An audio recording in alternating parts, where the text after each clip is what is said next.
Good afternoon, everybody. Good afternoon. Good afternoon, Dr. Prasanna. Can we have your video on, ma'am? Sure, just 1 minute. I'm not visible. Not yet, ma'am. Just 1 minute. Okay, I'll join through another device. Just Sure. 1 minute. Sure. Ritik Vaishnavi, are we audible properly? Yes. Wonderful. Good afternoon, Dr. Prasanna Menon. It is such a pleasure to see you. And let us first introduce ourselves. We are Power of People magazine. It is a non-government organization, not for profit. What we do is we talk to inspiring people like you and people who have done and achieved so much and are a motivation and inspiration to others. And so therefore, we thought that we should interview you. So thank you so much for joining us, ma'am. Thank you. Really privileged and honored. So let me start first by talking about you, that Dr. Prasanna Menon is a gynecologist by profession and has been in this field for a very long time. Also that she has something that has inspired all of us, which she has invited all the doctors for the new venture. So, ma'am, could I ask you to tell us more about it? Yes. So thank you, Dr. Richa Sharma, for having me for this interview. Yes, as you rightly said, I started my career as a gynecologist and an obstetrician. I'm from Sion Medical College, Mumbai.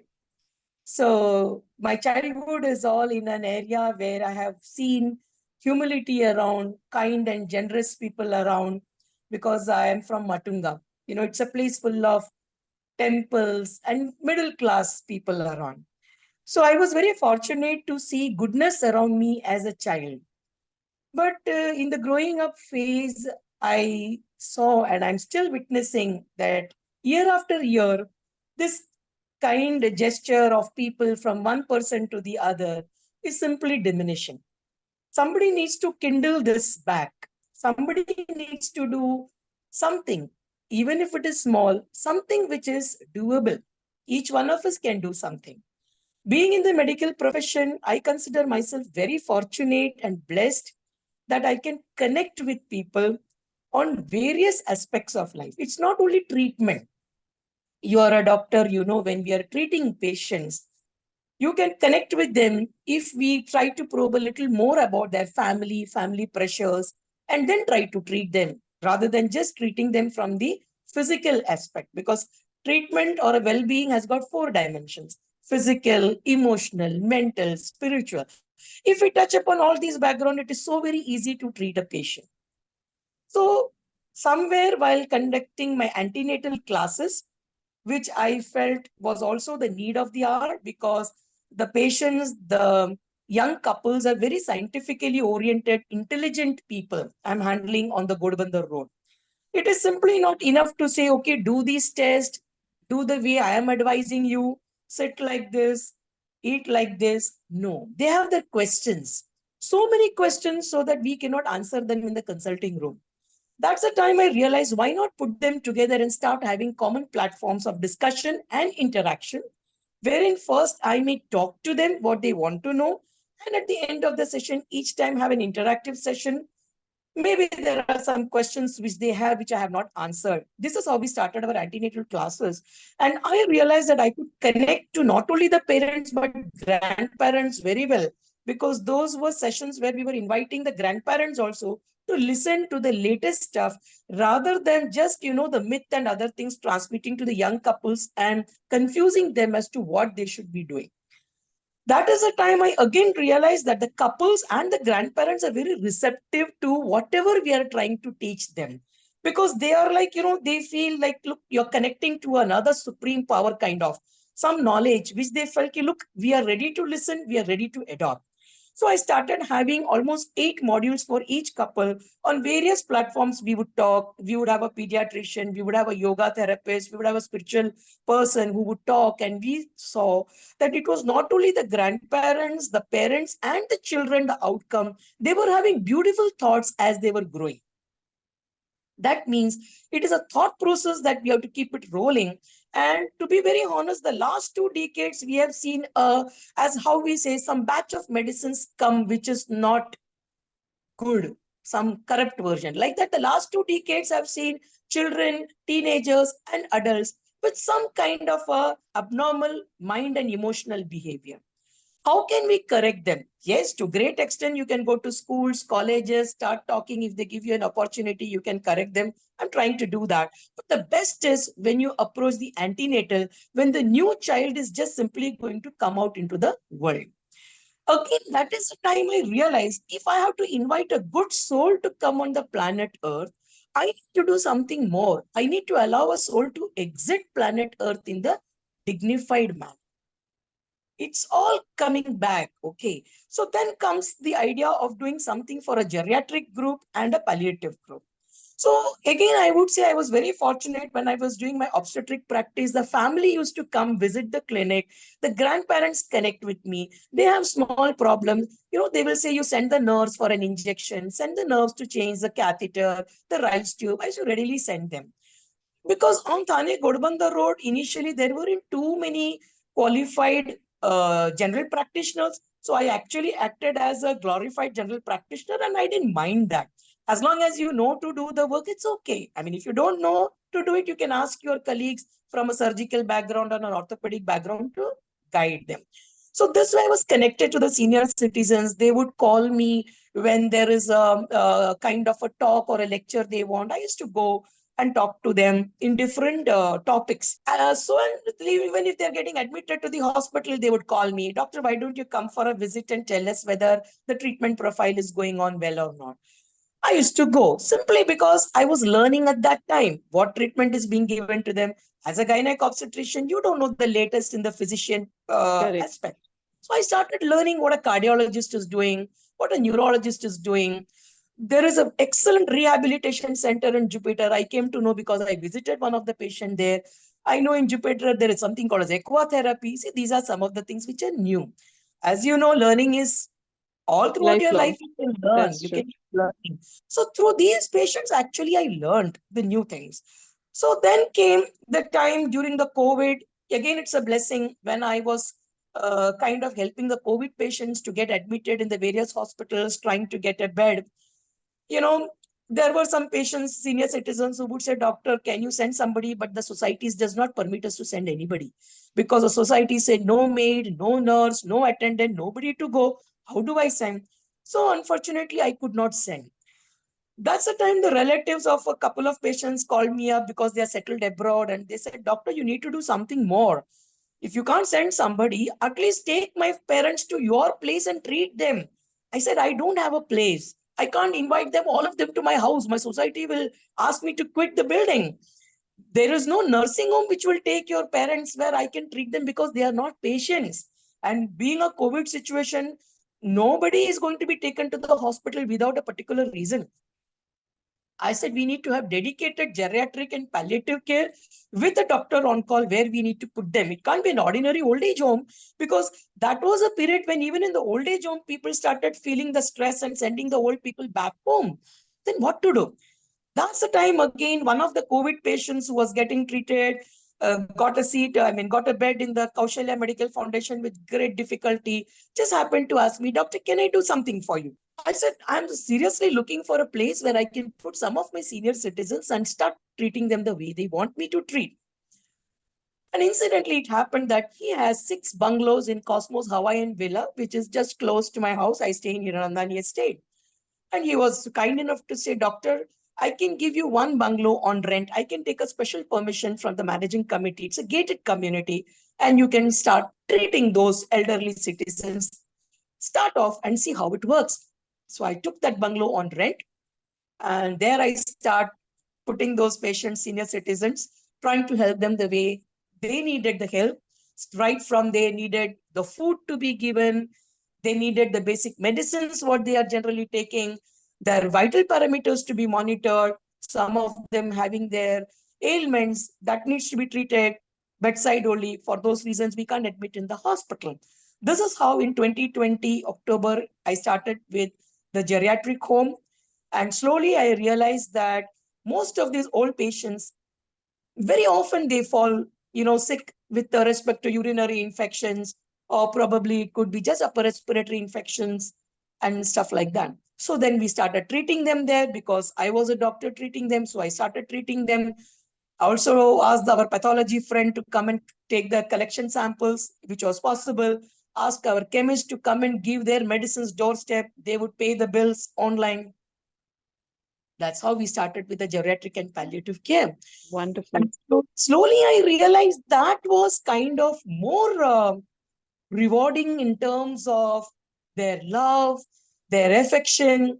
Each day, when each one talks to me, it just comes as a blessing. And that's how now today I am with two centers, two bungalows, one exclusively for geriatric care where patients are not so sick. They are mobilized, they can walk, they can move in the lawn, in the garden, they can participate in the various activities we organize for them. And I kind of put the bedridden patients in a different bungalow, their exclusive palliative care, wherein there are more trained staff who knows how to give a Riles tube feed, who knows how to handle urinary catheter, to insert, removal, bladder wash. Similarly, the bed sores to be treated, change of positions, and many, many other aspects of palliative care. Segregation was very important because you can't put a bedridden patient with a mobile patient because the mobile patient gets depressed. The mobile patient, instead of recovery, they may go down 2 steps. Okay. So the segregation of these two categories was very important. Now, as I said, everything came as a blessing. When I started these kind of activities, the schools and the teachers and the principals who know me, they say, look, I want to send my children to come up and see the work, what's happening. I said, wonderful. I mean, that was one of my dreams, that children should come see the work that we are doing. They should know, they should be in touch with the reality. Only then they will be grounded. Otherwise, they will not be grounded. The So this is gadgets, how you started the Samay Ka Khata, yes, this thing. Yeah, yes. I mean, that is, So that's what I yes. said. One is leading to the other. I'm not thinking. Somebody else is thinking and telling me, look, we need to do this. So when children, they come in batches of 30, 40, interact with my senior citizens, the seniors are so happy, because for quite some time they have not seen these small children around them. Because their children have grown up, they have gone abroad, the grandchildren have settled abroad. They have not seen those small children. And if they interact with this younger group, they feel suddenly they are younger because most of the seniors, they have gone back in their timeline. They will talk to you as if, okay, we were going to school together, doctor. Don't you remember me? We were walking there in that footpath. You fell down and I was holding your hands. They have already gone in their back in their timeline. Sometimes they may call me, you are my sister. Okay, never your mother or anything because they've gone into the childhood, either a friend or a schoolmate or a sister. They will never say you are my mother or sorry, you are my husband or you are my wife or like that. They are going into their Always. back in the timeline. So we realized let children keep coming. So we have IB students from schools coming. They participate in their activities. So then my staff gets motivation. My staff feels, oh, whatever work we are doing, these students are So, appreciating. These yes. students coming from the IB section, from good schools, they are saying, we don't know how to do. How come you have learned? And they feel so proud. Madam has taught us how to give a Riles tube, how to insert a Riles tube, how to put a catheter, how to connect an oxygen concentrator, how to give a nebulization. So these 12th standard students, the science students, they say, doctor, if you can teach them, can you not teach us? Of course, I said, I can teach you so that we can also do something in our house for our grandparents. So our parents are not stressed out. I said, definitely we can teach you. So then we realized there were some homemakers who want to learn so that they can go back home and cater to their ailing parents. Then I said, look, we can have a volunteer program. So when you say volunteer program, the volunteers should willingly come. They should feel the kind of work that they are doing is interesting. Number one, that is giving them the knowledge to do something which is a novice field for them. Everybody in the society, they may be well versed with all the latest electronic gadgets, but when it comes to handle a patient who has simply fainted or just a small bleeding, small cut, everybody is scared. They don't know what to do because they feel we are not doctors. What do we do? But look at our attendants. They can put a staple stitch, they can do a local dressing. They know when it is fainting, we need to take the vital parameters, pulse, BP, saturation, at least we should take. Just call up the doctor and tell these are the parameters. The doctor will guide us what is to be done. Call the ambulance, take to the patient to the nearest hospital. So we started imparting the knowledge. Then the volunteers should also be rewarded. It cannot be that the volunteers just come and spend their time. That is when I saw a video which was circulated in the WhatsApp that in the Sweden, they have started this kind of time bank. Time bank is something that when I am energetic, I am in the best of my condition, I can give little time, maybe an hour, maybe 2 hours, maybe just simply a few hours in a week, wherein I go and serve these old people. That time can be encashed or rather redeemed for myself. If I am old, maybe I have given a 1 month's time, I can redeem for myself where I will be taken care of. Or maybe I can just pass it on, like we do blood donation and pass a donor card to somebody else to use it. I may not use that donor card for myself. So this time which is accumulated with us, if a certificate is issued to them, they can pass it to a friend, they can pass it to a relative, wherein they will be benefited. So let it be a win-win. Let's try to create a kind of a ripple effect wherein one good thing leads to another good thing, because all these are contagious. If a smile is contagious, all the good deeds are contagious, all bad deeds are contagious. So let's start in a different manner. What a wonderful That's how the concept. science. This is beautiful concept that you have put together. So, as I said, I don't have to think too much. It's the blessing of those seniors which keeps guiding me as to what I need to do as next step. I am already in my 50s. How many years I will live, I don't know. But let's start with the concept. Somebody else can take it forward. So when I spoke to my son, who is a computer science student, I mean, he's finished BTech and he's in US, he told me, "Ki, Mummy, I may not be a doctor, but I think I can keep this concept on. I can keep this, whatever you're doing, we can take it. We need to make it a brand and we will take it forward. And definitely it will be accepted by a lot many people around." And let me tell you, now I am a member of Mumbai Palliative Care Association. I am a member of Maharashtra Palliative Care Association. Why? Because palliative care is not structured. It is simply somebody wants to do something, an NGO is there, starts, one person does it, then the tenure is over. Second person starts something different.